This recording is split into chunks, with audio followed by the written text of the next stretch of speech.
भजन 118, 22 और 23 में लिखा है कि राग मिस्त्रियों ने जिस पत्थर को निकम्मा जाना, वही कोने का सिरा बना। ये बात यहोवा की ओर से हुई और हमारी दृष्टि में अद्भुत है।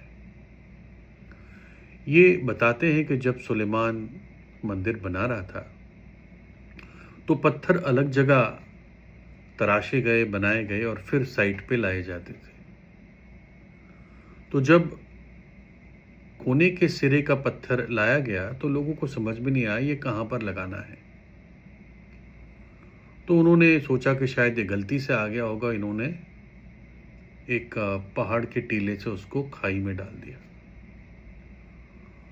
और जब कोने के सिरे का पत्थर लगाने का समय आया तो लोग ढूंढने लगे कहाँ पर है, कहाँ पर है। और तब उनको एहसास हुआ कि अरे ये तो पहले आ गया था, हमने उसको जाना नहीं और उसको फेंक दिया। और जब प्रभु यीशु मसीह इस जगत में आया तो इज़राइल ने उसको पहचाना नहीं। वो अपनों के पास आया परंतु उसके अपनों ने उसको ग्रहण नहीं किया। लेकिन उसके बाद की आयत 12 आयत यूहन्ना 1 की, परंतु जितनों ने उस पर विश्वास किया उनको परमेश्वर की संतान होने का अधिकार प्राप्त हुआ। तो आपने उस कोने के सिरे के पत्थर के साथ क्या किया?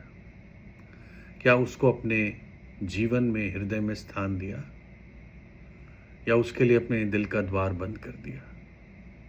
देख मैं तेरे द्वार पर खड़ा हुआ खटखटाता हूं, प्रभु यीशु कहता है प्रकाशित वाक्य 3:20 में।